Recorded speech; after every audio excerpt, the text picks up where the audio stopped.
transição. Vamos então aqui colocando na tela meu querido Antônio Cavalcante Júnior, mais conhecido como Antônio Júnior, grande figura no cenário político do esporte, tem serviços prestados à grande nação rubro-negra, a quem eu agradeço a presença e seja bem-vindo, meu querido. Gosto muito de você, viu? Obrigado, Alessandro. Espero que esteja me ouvindo bem. Tudo ok. É um prazer falar com você. Eu também gosto de você, né? Nós nos conhecemos há tanto tempo, não é? E é um prazer voltar aqui a falar das coisas do nosso tão sofrido esporte. Pois é, Antônio.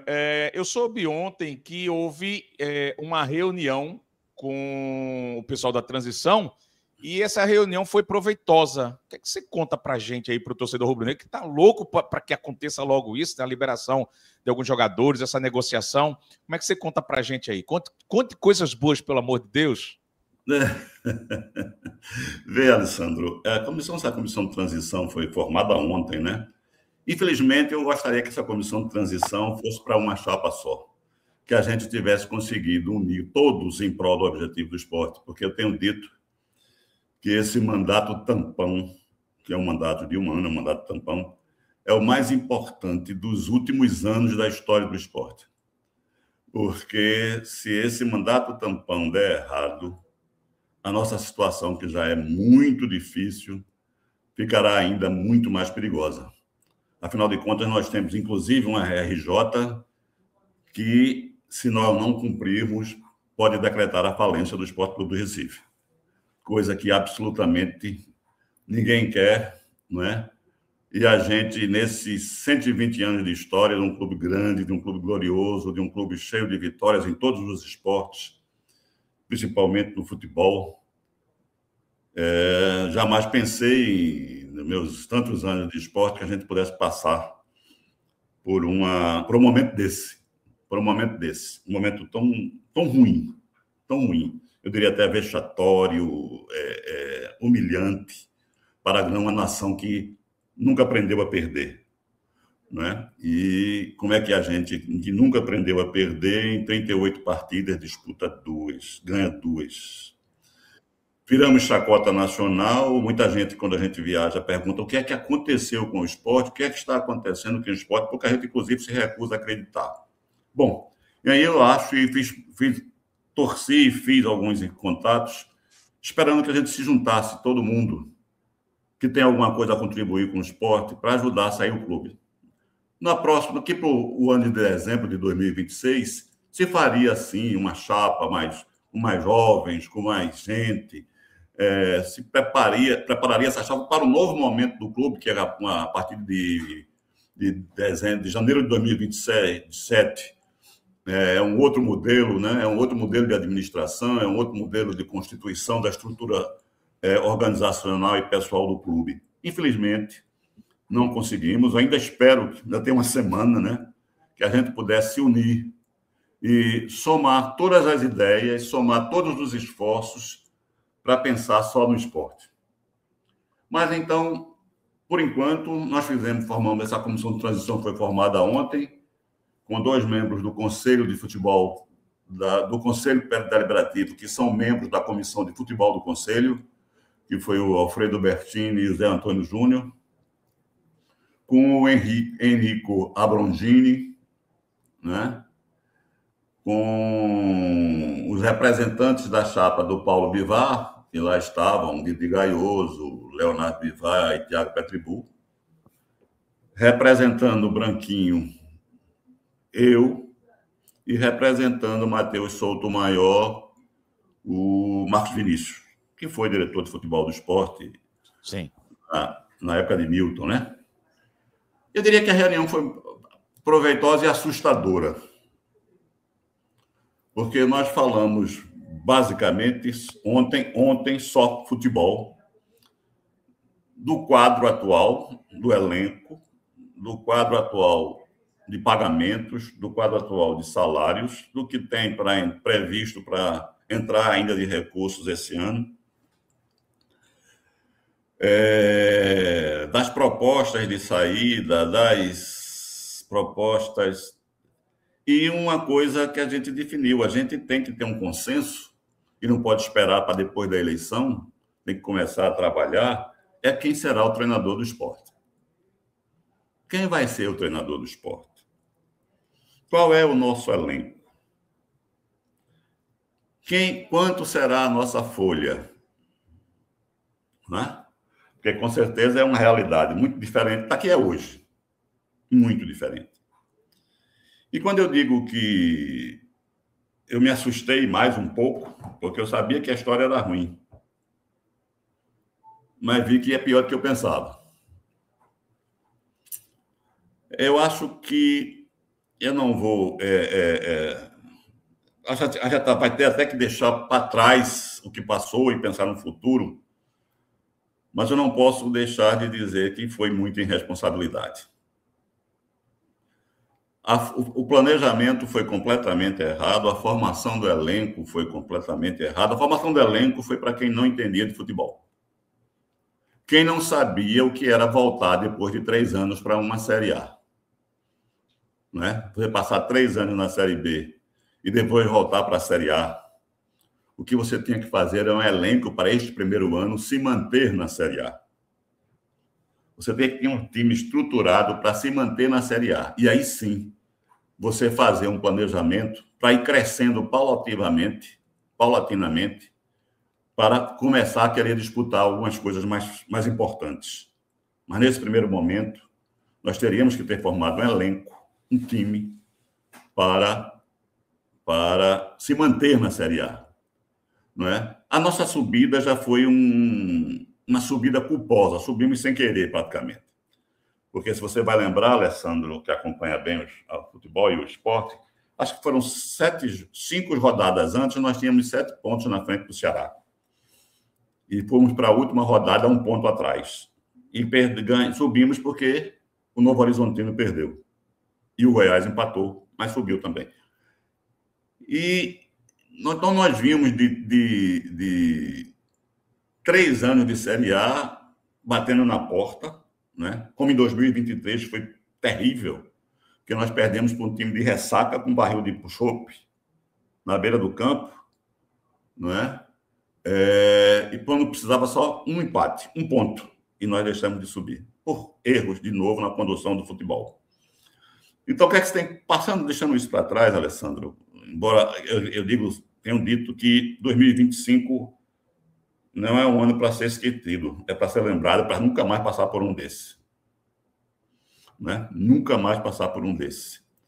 E como eu disse a Branquinho, nossa grande missão no próximo ano não é pensar em subir para a Série A, é se manter na Série B. Se a Série A vier, é lucro. Mas o objetivo deste primeiro ano, dessa terra arrasada que está o esporte, é se manter na Série B. Um planejamento com o pé no chão, formar um elenco que tenha competitividade, que resgate a identidade rubro-negra, que até isso nós perdemos, de reaproximar o time da torcida. A torcida do esporte se afastou da torcida, do seu associado. Qual é a participação? A torcida encheu os estádios até quando teve esperança e até quando não teve. Mas nunca foi tratada como a verdadeira dona do clube. Né? O associado, que também é o verdadeiro dono do clube, foi afastado, desprestigiado. Bom, e a gente precisa resgatar tudo isso. Ou seja, o que eu tenho dito é um trabalho de reconstrução do esporte. Não só estrutural, como a sede sem telhado, mas da estrutura emocional, inclusive do torcedor do esporte. Né? Que nunca foi tão humilhado, nunca passou tanta vergonha como 2025. E ontem, na reunião de transição, o que nos foi passado, eu não posso falar em valores, nem salário de jogador, nem ainda sobre folha, que vai caber a Branquinho essas coisas,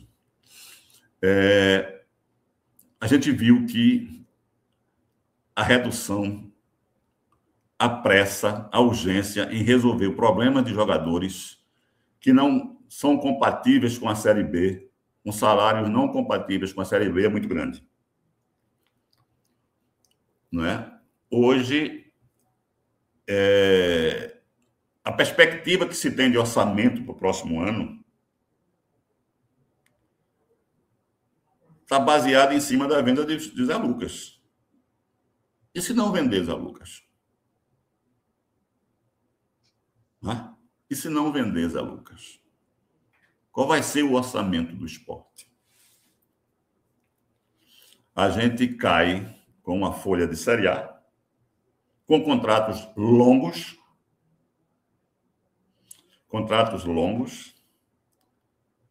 para uma Série B, com a receita que hoje está diretamente ligada à venda de Zé Lucas, para se fazer alguma coisa. E é por isso que eu digo que saí mais assustado. Nós tivemos algumas informações ontem dessas emergências, dessas urgências, e o pior, que até essas urgências representam comprometimento financeiro também, porque mesmo para afastar esse pessoal de enormes salários e contratos longos, você precisa ter dinheiro. Não é? Porque senão você vai bater na Justiça do Trabalho e no CNRD. Mais caro do que trazer alguém, né? É fazer essa composição que vocês estão iniciando, né? Pois é. Então, esta é a situação. Essa é a situação. Eu vejo muita gente dizendo, não, nós temos muitos projetos. Os projetos são importantes. Mas o grande problema é a situação imediata. Tá? Você tem que ter... Você vai virar o ano sem caixa. Ou com caixa insignificante. Extremamente insignificante. E com débito. E com a RJ pela frente. Que esse é o maior fantasma. Se a negociação da RJ foi muito boa, correto, foi muito boa. Diria que foi um sucesso a negociação da RJ. Agora tem que cumpri-la. Tem que pagar. Porque foi um ano, não é? Que foi 6 meses, mais 6 meses, se eu não me engano, né, de prazo. E agora chegou a hora de pagar. E no caixa, em janeiro, não tem dinheiro para pagar. Então, é por isso que eu digo que saí extremamente assustado. E que a gente vai precisar fazer dinheiro.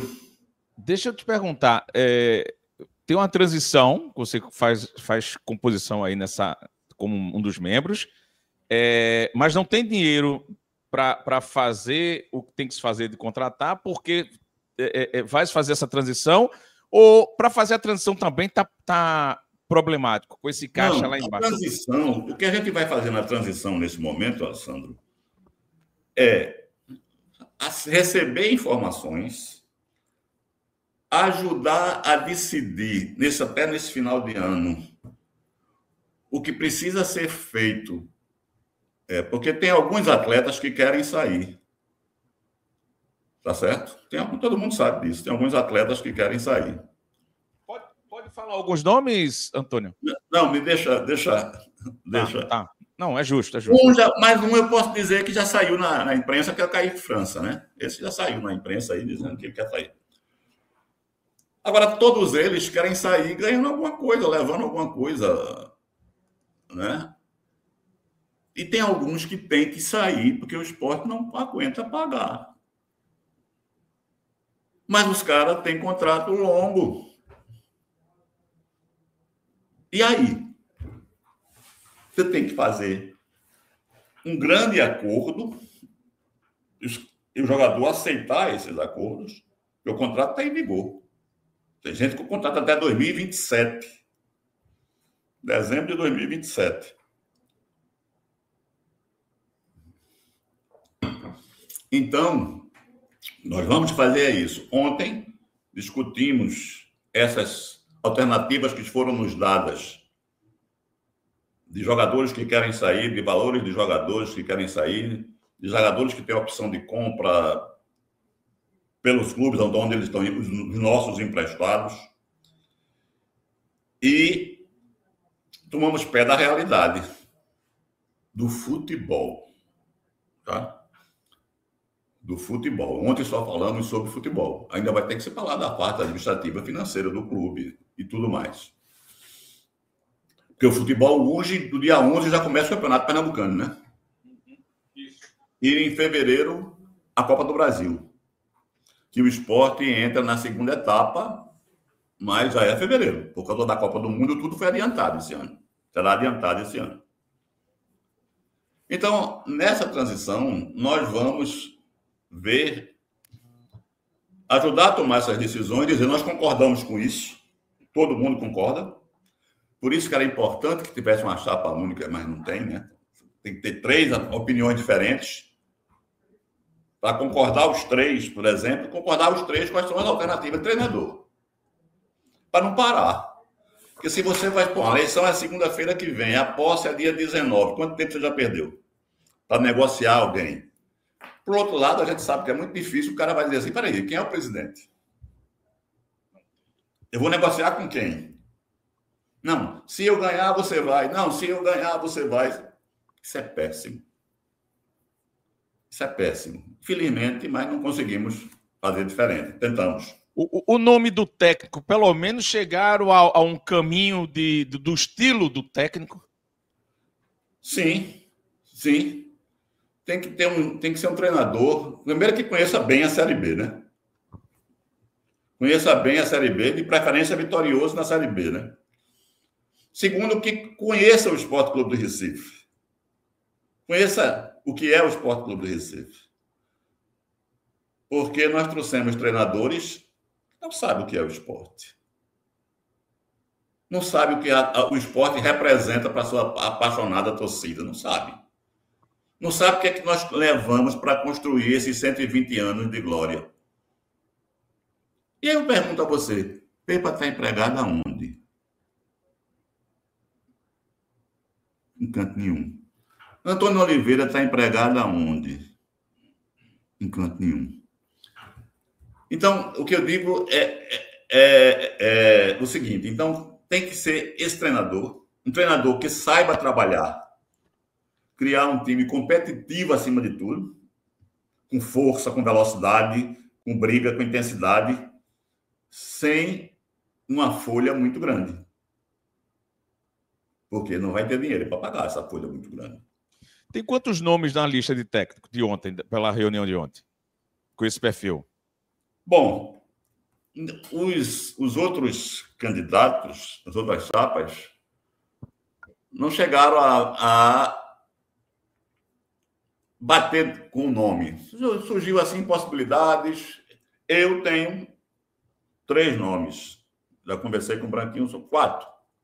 Né? Que tem um de Branquinho. Tem 3 meu e um de Branquinho. Né? Que a gente vai conversar ainda hoje sobre isso.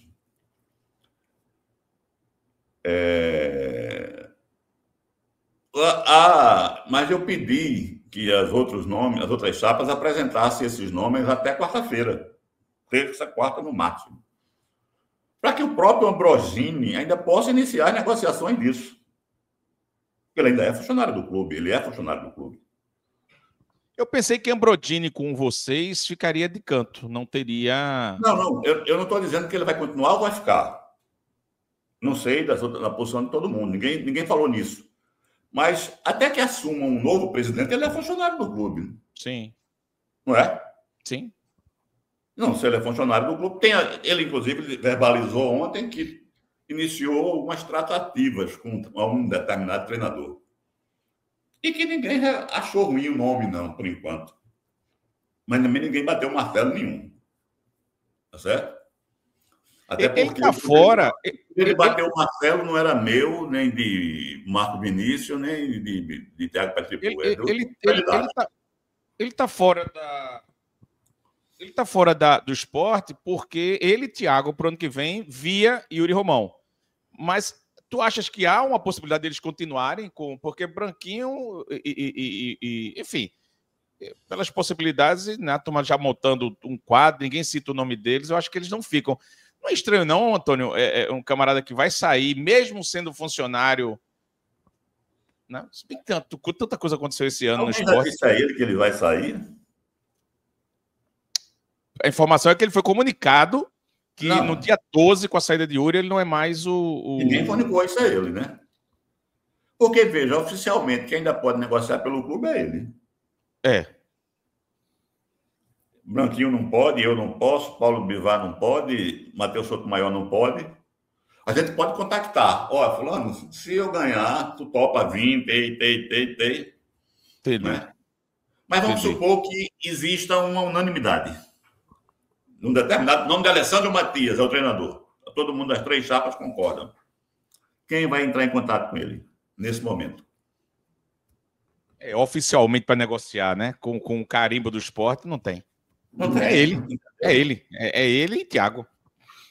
Entendeu? Então, é isso que a gente ontem conversou muito.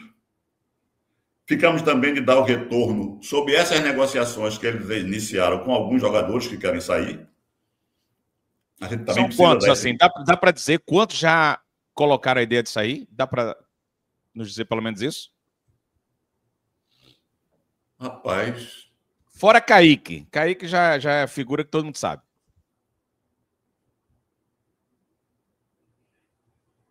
De sair mesmo, fora os que já vão sair porque acaba o contrato, 3. Acho que 3. 3 que querem sair, mas querem levar um dinheiro, né? Querem levar uma laminha, como o torcedor fala, né? Exato.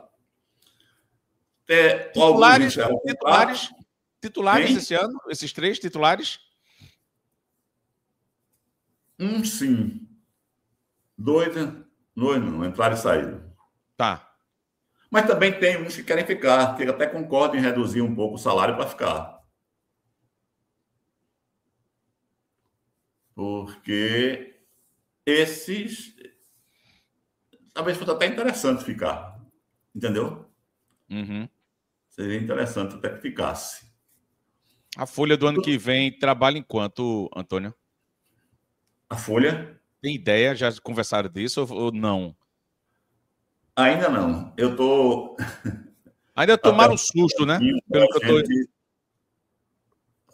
A gente fechar alguma coisa parecida, né? Porque a gente não pode trabalhar. Veja, vou te dar um exemplo. Se vender Zé Lucas, o orçamento é 10. Se não vender Zé Lucas, o orçamento é 5. Não é exatamente R$10 nem R$5. Estou dando só uma ordem para você entender. Sim, nota 0 a 10, tá. É bom para entender, eu gosto. Entendeu? Se vender Zé Lucas...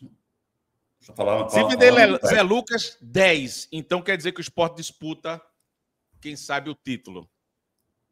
Sendo bem armado, contratado. É isso que eu estou entendendo ou estou equivocado? Se não vender Zé Lucas, 5. Manutenção. Total. É isso mesmo, os dois links que eu estou fazendo? Se vender Zé Lucas e conseguir dinheiro, a gente pode pensar no lucro, que é a Série A. Tá. Mas se for para 5, meu amigo, o trabalho para ficar na B vai ser grande também. Entendi. Entendeu? Entendi. Então, eu continuo dizendo que este ano é fundamental. Você já imaginou o Sport na Série C, Alessandro? Não, você é louco. É inimaginável, não é? Nunca vi, nem quero ver, nem vai, se Deus quiser. Mas essa possibilidade existe. Não, já sei, eu estou preocupadíssimo. Antes de você vir aqui, eu falei para os 2 candidatos, tanto para o Matheus quanto para o Branquinho, que eu estou preocupadíssimo com essa possibilidade. E a minha... Veja que eu não mergulhei nessas informações que você, né, teve acesso, está tendo acesso, mas eu já imaginava que uma manutenção seria a primeira situação aí. Por isso que SAF, sei lá, Qualquer coisa é montar um elenco. Eu sei que o futebol é que chama as dificuldades, torcendo para alguém cair, né? Onde a gente chegou, né? Torcer para alguém do Rio São Paulo cair, ou Internacional, né? Com perdão aí os gaúchos, amigos que eu tenho, mas para que a televisão pague um pouco mais, vê onde chegamos, né? É isso. É isso. Eu diria que, além de um planejamento muito mal feito, de quem desconhece futebol, e já vinha provando, o pessoal. Eu digo isso porque eu quero dizer isso aqui, que eu não escondo, porque eu disse a Iduri que a condução do futebol dele estava errada desde a primeira administração dele. Disse isso a ele na sala do conselho. Disse, Yuri, eu pessoalmente não tenho nada contra você, muito pelo contrário. Agora, a condução do seu futebol, a maneira de conduzir o seu futebol e as pessoas que estão conduzindo está errada.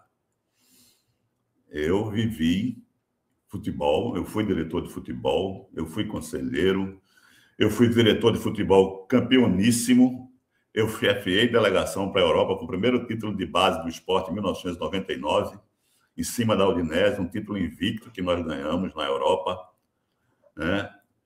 E aprendi com muita gente, com os dinossauros que sabiam fazer futebol, ou que ainda sabem, estão vivos. E a gente percebia que a condução estava errada. A formação do elenco estava errada, a formação dos times estava errada. O momento de tirar treinador e o momento de não tirar também foi errado. O tipo de treinador que foi trazido também. Quem foi colocado em primeira mão lá, que foi o Guilherme Falcão, né? Porque eu estou falando que eu já citei o nome, essa crítica que eu estou fazendo aqui de novo construtiva, ele não tinha essa envergadura para tomar à frente, não só as entrevistas, né? Que provou-se não ter essa habilidade, e também as contratações. Tinha passagem como diretor, mas iniciando na época do Arnaldo, e enfim. O Rogério Paraíso aqui é membro do canal, ele está dizendo assim, e todo membro do canal faz perguntas, comentários. A fala do senhor Antônio, pela impostação da voz, mostra a situação calamitosa que nós encontramos. O que pode ser feito é a questão central hoje. Ele está comentando aqui com base no que meu querido Antônio trouxe até então. Valdênio, imprensa e torcida, todo mundo tem que se unir para tirar o esporte dessa situação. Se Branquinho ganhar esse grupo que nos colocou aí, deve permanecer. Não entendi muito o que quis dizer, não, Valdênio, mas enfim. E sempre tão elogiado, Yuri recebeu milhões e não pagou nada. Comprou jogadores, parcelou e não pagou. Gestor com J, ele bota aqui. Foquinha, dizendo aqui que tem 80 likes a menos na audiência. Então, galera, lembra aí de dar o like aí pra gente. E Foquinha diz aqui que chegaram ao consenso ou data para a chegada de um treinador. A gente já conversou aqui, Foquinha, obrigado. Existe um plano B, Antônio, com essa venda de Zé Lucas, caso essa não se realize? Acho que tu respondesse, né, pela tua voz, pelo teu rosto, e diretamente dizendo que de 0 a 10 é 5 para disputar uma manutenção na Série B. Meu Deus do céu. Rogério, a gestão tinha como bandeira ter tirado o clube do buraco. Pela falta de pela fala do entrevistado, nos colocou no subsolo, no buraco, pré-falência, está dizendo, pré-falencial. Deixa eu ver mais se tem aqui. Pronto, são esses comentários aqui que fizeram. Acho que tu falaste bem aqui com relação às informações que podem ser ditas no momento, né? A culpa de quem colocou o Guilherme Falcão é Yuri e sua... Ô, rapaz, mas também vamos esculhambar assim, não? Né? Enfim, vamos manter o padrão aqui. A próxima reunião de vocês, eu soube que tem um dos membros da comissão que viajou, inclusive está agora dentro do avião. Conversei hoje pela manhã, não sei se está nomes, enfim, mas disse que terça-feira estaria em Recife, etc. Está marcado para terça, um próximo encontro? Deve ser terça-feira próxima. É terça, né? Deve ser terça. Pronto. Então, terça-feira, que Deus ilumine vocês e ilumine todo mundo. Mas eu concordo contigo, Antônio. Eu acho que é muito candidato para pouca... Aliás, uma cadeira em pequeno espaço e um governo, vamos colocar assim, uma gestão de menos de um ano. onde eu tenho absoluta convicção que se todo mundo tivesse junto, mesmo pensando muitas coisas diferentes, mas no fundo, o cara está pensando no esporte. Em dezembro faríamos, né, vamos dizer assim, um bate-chapa normal, democrático, como sempre aconteceu e como está acontecendo de um jeito legal. A gente não está vendo ninguém mostrando processo de ninguém, não está vendo ninguém esculhambando a família de ninguém, porque isso, porque aquilo. A gente está vendo debate de ideias, né, e de tentativas de soluções. Algumas, ao meu ver, sem cabimento para menos de um ano. Mas tudo bem, quem sou eu também, né? E vai que minhas informações, por mais que achem que eu sei de tudo, eu não sei de tudo e tenho minhas limitações também. Antônio, obrigado, querido. Para a semana eu quero de novo você aqui. Tá bom, Alessandro. Foi um prazer falar com você. Mas não analisei. O que o esporte precisa nesse momento é de união e de dinheiro. Branquinho falou isso ontem aqui. Tá certo? União e dinheiro. É isso que o esporte precisa nesse momento. Um abraço, foi bom falar contigo, estou à tua disposição. Fica com Deus. Valeu, querido. Valeu. Obrigadão aí. Até a próxima semana, se Deus quiser. Bom descanso. Vai precisar, viu?